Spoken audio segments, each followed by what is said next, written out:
Greetings, Earthlings. Welcome to our show, Ghosts Are Near, where we explore various aspects of the paranormal and paranormal research. I'm your host, Keith Johnson. I'm also the founder of New England Anomalies Research. With me is my co-host, Sandra Johnson. Hello there, and just what planet are we based out of? I think it's Warwick, isn't it? Warwick, Rhode Island? Planet Warwick.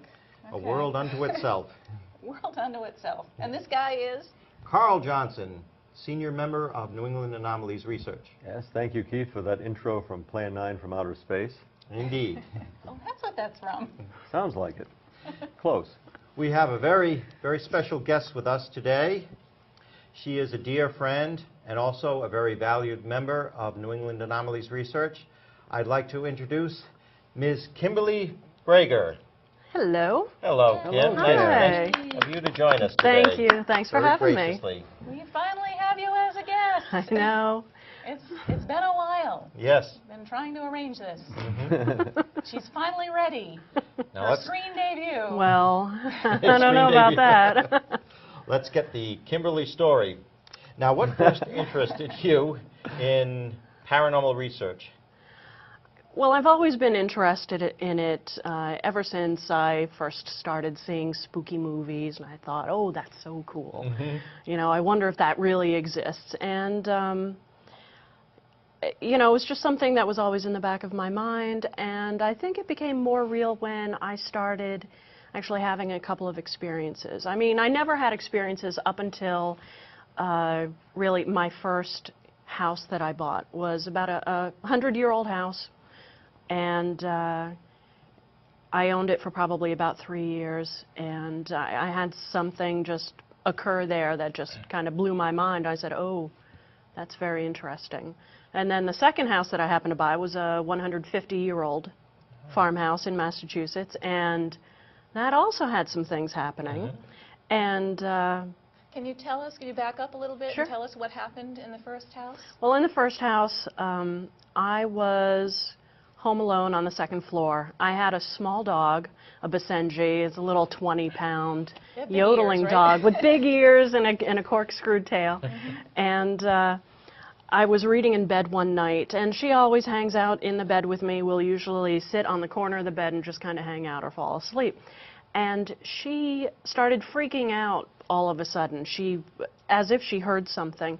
She would stand up on the bed and start crying, walking towards the bedroom door, facing the staircase going up to the third floor. She'd cry and whimper and pace back and forth.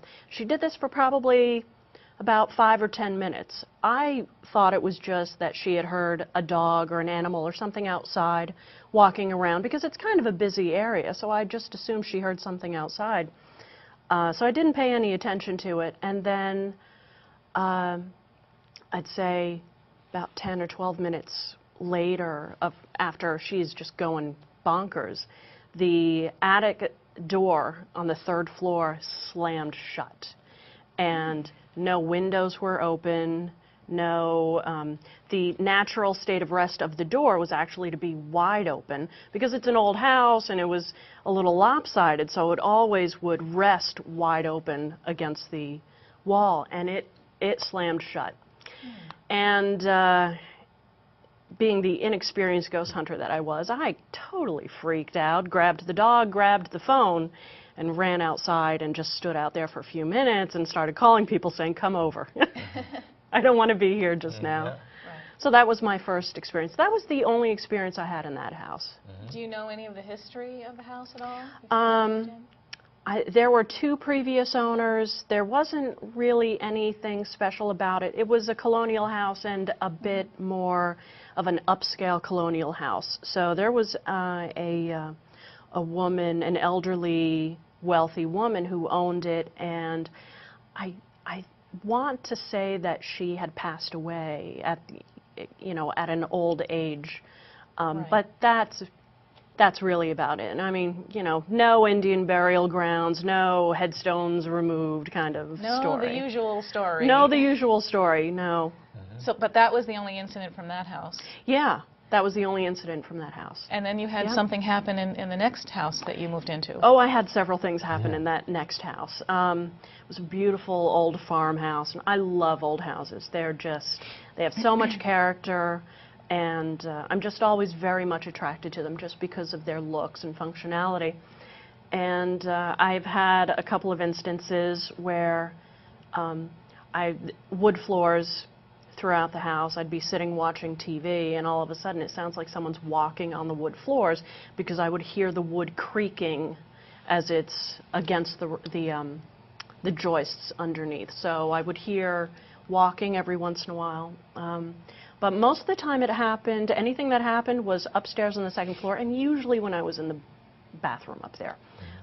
One night I was washing my face, and I swore that my husband at the time had walked by the hallway from our bedroom all the way down the hallway, and I thought he was either in the room at the other end of the hall or had walked downstairs.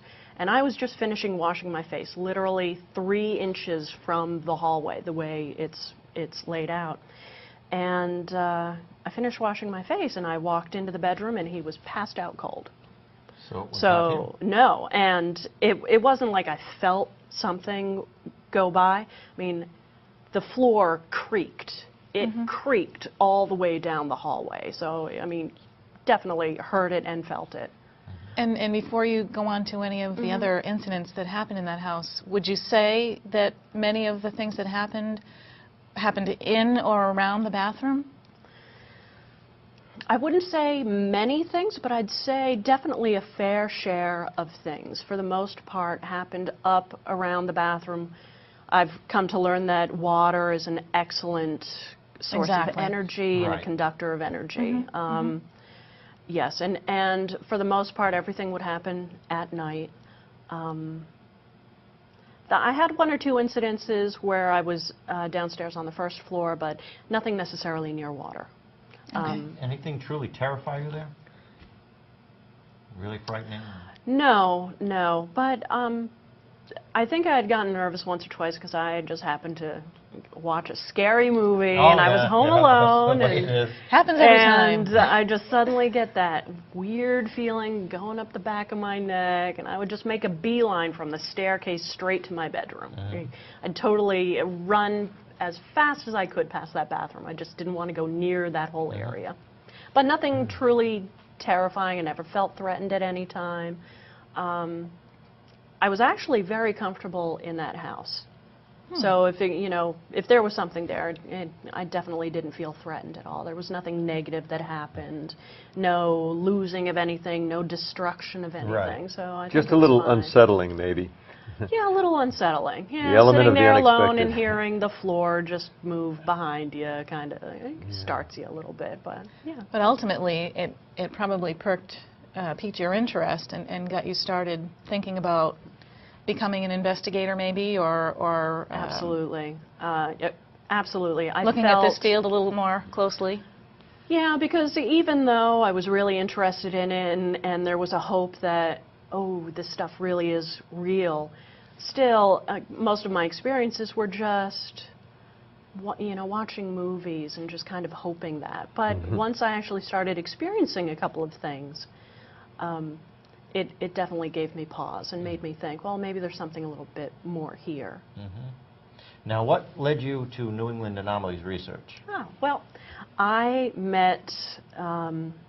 We know there were a few steps. There were a few steps. Right. Right. I met with Andrew Graham, who had his own group up in New Hampshire. Yeah. And I came into contact with him, and we sent some emails back and forth, and we had some phone calls back and forth.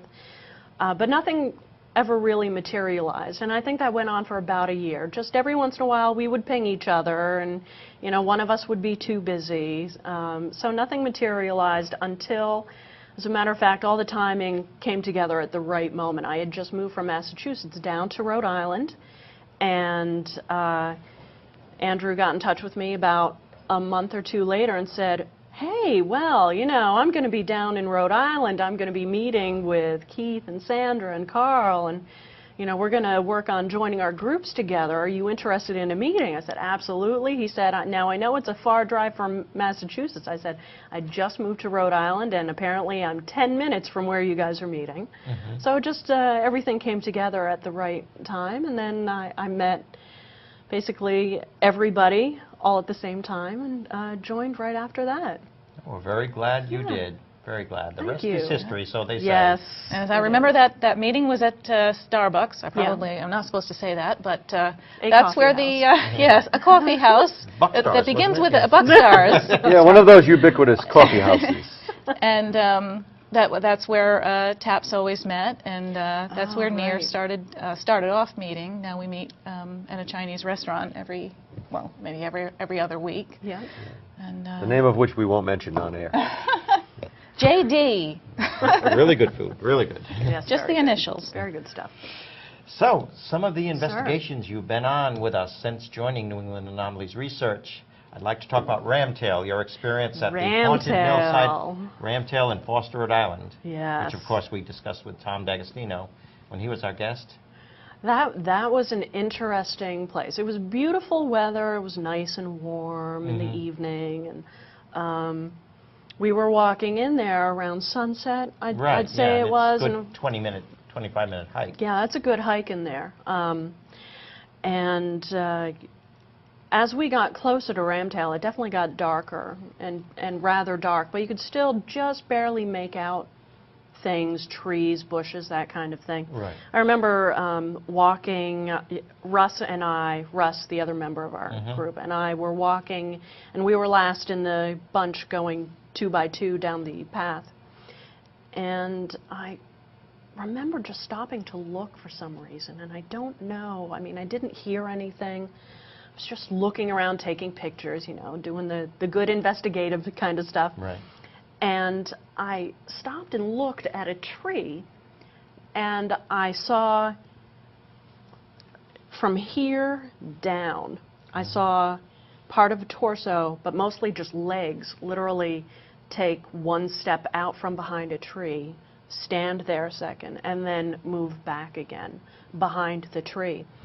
And it took me a second to realize what I had just seen, and I called Russ over. I said, come over here, I just saw something. There was nobody there, no people, no noises, no nothing. We immediately ran over there, started taking pictures, running around the area with the flashlight, and there wasn't anybody there. So that was really my main experience, and then just a general creepiness about the place once we actually got to the building site where the ruins are. Right. It was interesting how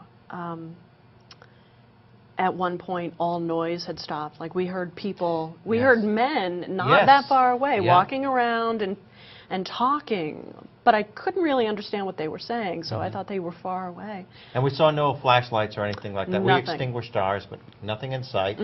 Very, very gruff voices. I mean, I thought we had it. Somebody was coming after us. I thought the police were coming. Yes, but no one. Absolutely, and then it stopped. All the noise, all the talking, everything just stopped. Abruptly, yeah. Right, and then of course hearing the coyotes howl in the distance. Oh yeah, right. It's also a bonus. Added sound effects, You yeah. had quite an ambiance that night of auditory sensations. Yeah. The coyotes. Very interesting. The owls. Oh yeah, also, that always the owls Yeah, there, yeah. Disembodied Coyote voices. owls. We've experienced that before in that area. Right. Coyote owls. Coyote owls. The coyotes. Watch out for them. Yeah. So, it's interesting. I've had other investigators, Brian Hanwha, for example, my friend Brian. He's described seeing like a spirit form, but it's only like from the waist down, like a pair of legs walking around for some really? reason, So you're not the only one. Did he actually see that in that area? No, not in that area, but in a house we're investigating in Brooklyn, New York. Oh, yes. Oh, not the same exact location, okay. No, but it is a phenomenon that has been reported, so very interesting. Very interesting. Indeed. So now, you've been investigating with N.E.A.R for how long exactly now? About 1.5 years now, almost 1.5 years. Okay, and you've been on a few investigations. Yes. And can you give us any other interesting experiences you've had? sure. And then I sure Right, can. where you had some experience. there's another topic we want to get into after that, but we want to Okay. cover this first. Sure. So, well, actually, there's the mansion in Cranston. Yes. Yep. The, Sprague the Mansion. Sprague Mansion. That was very interesting. That was last year when a group of us all got together. They were having a show at for the Historical Society. Right. And afterwards, some of us were just lingering back. I'd say probably a good 10 of us, hanging out in the vestibule of the first floor, looking up towards the ceiling because the staircase rotates Right. up, I know wraps Renee right and up. Dolores were there with you. Yeah. And I remember standing there for about 15 minutes taking pictures, not seeing anything, you know, just every once in a while looking up and having a general good time talking to everyone.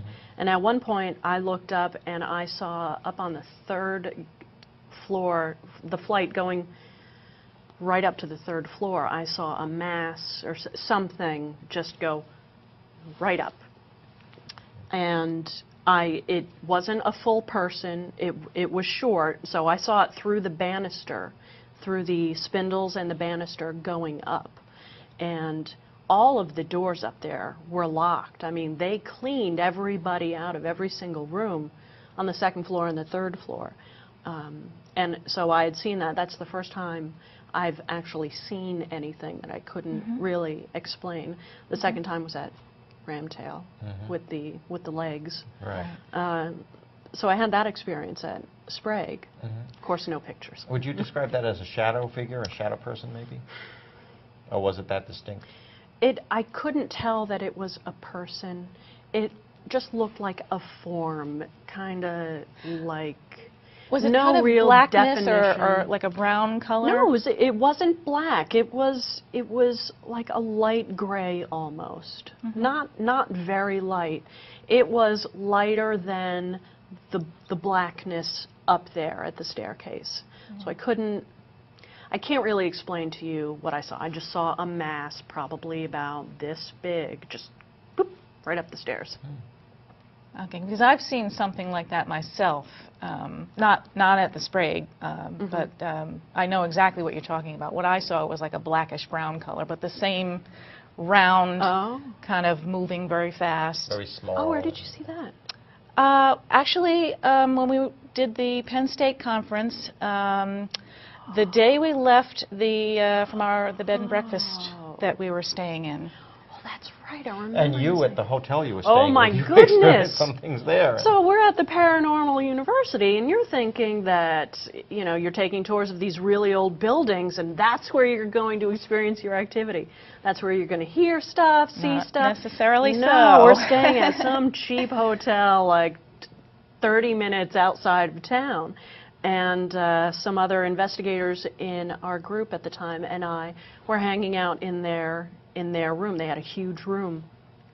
And we decided to do an EVP session, and we picked up something right at the end of our EVP session, just because we said, all right, we're going to stop this now. And you heard it say, oh, why? Right at the end. So we're sitting there and we're reviewing everything, and then it ended up just being 3 of us in the room, and we're just talking about, you know, the conference in general. And we have a break in conversation, and we hear Mike's name called. We just hear Mike. And at first I wasn't sure if I heard it, and then I realized I heard Mike's name, but I didn't say anything. Identifying somebody who was in the room. Oh, yes. Yeah. Amy said, oh, did you hear that? And Mike looks up at us and he says, thank you, because this is the 3rd time I've heard my name called in this room. And we checked, and no one else was around to even call his name. So, yeah, that was interesting. That's where we found the haunted stuff, was at some cheap old motel. Right. You never know. Always be prepared. Right. We had another investigation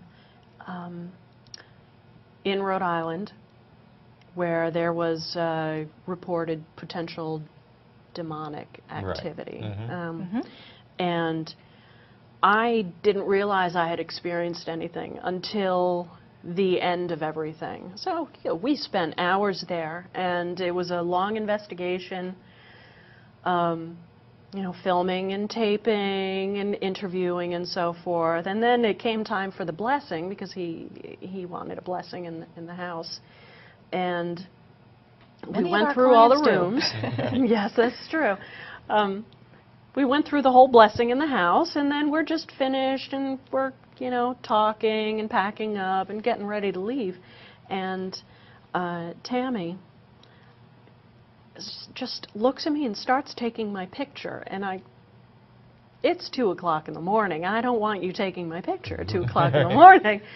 And she said, are you okay? I said, I'm fine. She's like, okay. I said, why are you taking my picture? She said, well, because you've got a scratch on your face. And so I had a scratch here, and I had another scratch all along down here, down my face to my neck. I remember that. And I said, oh, really? And I was feeling a little warm, but I thought it was just being warm. And then I realized my back was very sensitive from, I thought the fabric of my shirt was just wearing on me and just, you know, rubbing me raw a little bit. And so I asked her to take a look at my back, and we lifted the back of my shirt a little bit. She's like, oh my goodness, I had scratches literally going right across my back. But that didn't scare you away from paranormal investigation. No, not at all. Not at all. No. A lot of How people did you it would. feel about that? What I was said, on for your oh, mind? okay, excellent. Not really what I was looking for, but In the way of evidence. it's okay. Yeah. And I just, You took your evidence home with you that night. well, no, nothing followed me. I took No. my scratches home with Right. me, but it didn't follow me at all. I was perfectly fine, slept like a baby, no Good. problem. Good for you. Yeah. Well, Kim, I've had the privilege of investigating with you. You seem very professional, organized. It seems like nothing would really faze you. You've had a collection of experiences in the paranormal realm. What would scare you? Is there anything that would make you, that you think would make you lose your cool, or just say, I've got to get out of this sure. house now? Oh, sure. Anything from the movie Alien, Aliens, anything I like that. can't watch those movies either. They make me sick. I mean, No, a chest no, no. burster Very would probably disgusting. make you leave the Yeah, premises. You know? A profuse amount of blood just showing up somewhere would probably, you know, make me think a little bit. I don't know what it would take to freak me out, because honestly, I thought everything that I've experienced till now, I thought for sure that I would totally freak out after each one of those things happened to me. Not at all. Great. Not at all. Excellent. But You don't know till you're So- in the situation, I guess. yeah, I think really that's the key. I think if I was completely alone and I'm hearing something talk to me or call my name, You I would start to definitely feel be the nervous. chills. But I mean, that's why we never investigate alone. You don't walk anywhere alone. Right, You always have someone exactly. else with you to corroborate evidence in case you don't want to be the only one Yeah. hearing things, and also in case something happens, it's always good to have the buddy system, have somebody else with you. This is true. I don't know what would scare me. That's not an invitation Right. to anything to try to spook the shoes off me, but I'd be interested to see what else comes up. Well, I know we're very impressed with you as an investigator, Oh, and thanks. we're very honored that you have continued to be a member of N.E.A.R, of our Thank you. organization. Thanks. I'll pay you Indeed later. we are. Not only as an investigator, but Kim is usually the director of Ghosts Are N.E.A.R. Yeah. So, you know, she fills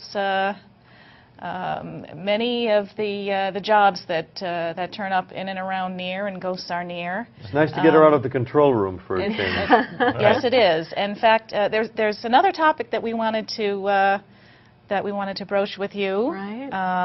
A specialty that you have that you bring to the group. My Well, actually, charm. you haven't been that. Yes, that without a doubt, absolutely. But there's also something that you do that we hope to be able to utilize. We haven't utilized it yet, but Oh, really?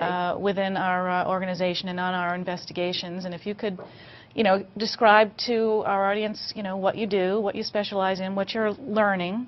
Well, I'm learning many things right now. One thing that I'm still learning to work with is Reiki energy. I've been attuned to the second level of Reiki. I still am trying to figure it all out. It's basically energy work. The main theory behind it is that everything is energy. Everything's made up of energy, and there's a way that you can connect with it and bring healing or help or anything like that.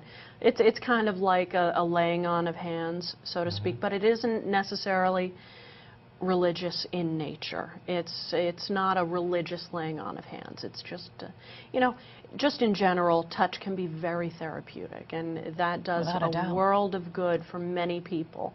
And this just, you know, brings something a little extra into it. It's really just channeling universal energy, I guess, is the best way that I can describe it. You'd say it's beneficial? Oh, absolutely, absolutely. If nothing else, it puts me to sleep within about 3 minutes every night if I, you know, give it to myself. Without medication? Right? Absolutely no medication. Yeah. So it can be very calming to people. Very calming. Anyone that I've ever given Reiki to has just either passed out cold and snoring, or they're just very, very relaxed for the rest of the day. It's very calming. It's very relaxing. I mean, I don't know about you, but I mean that's the way I see that you know, that particular ability or talent could be used in our field. I mean, a lot of the times on our investigations, you know, clients or even investigators can become highly excited, frightened, or whatever. I don't know if you have any take on that, how you might be able to utilize that particular area of expertise in our field? That's interesting that you would bring that up, because even before I started investigating Reiki and experiencing it, I felt that I could help. I mean, part of the reason why I do this, outside of the cool stuff and, you know, hoping to see something, is usually the people who are contacting us are in some type of distress. Yes. They're very turmoil, upset. yeah. They're in some Without a type of doubt. turmoil. They don't know where to turn.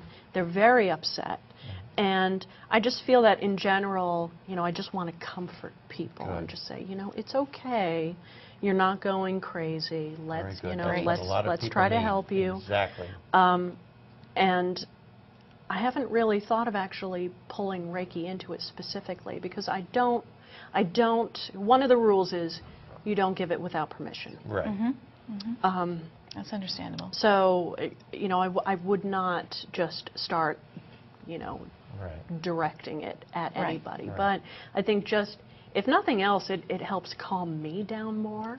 And so I'm more grounded and more relaxed and focused. Definitely focused, and I think I can help a little bit there. Well, unfortunately, we're almost out of time, Kim. Really? It's gone by so fast. Oh my gosh, I ramble like crazy.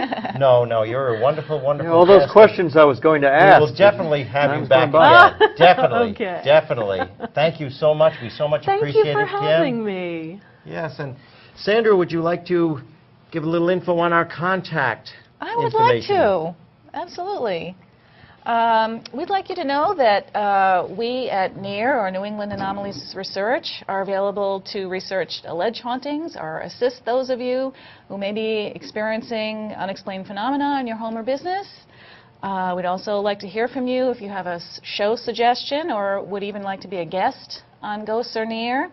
So give us a shout at ghostsor.near@inbox.com and we'll believe you. Again, thank you so much, Kim. Thank It's such a pleasure having you on. Thank You're you a for wonderful having person, wonderful member of N.E.A.R, very valued to us. Thank you very much. That means a lot. Thank you. And I'd like to give a little shout hello to our friends in Minnesota, Central Minnesota Ghostbusters, our friends Hans and Nick. Great couple of guys. You do mean Ghostbusters. That's Yes, they are. That's their name. Yeah, Hi, Hans and Nick. We'll have to have them on sometime when they're in the area. So everybody, thank you again for watching us. We look forward to seeing you again real soon. Lord be with you. Stay safe.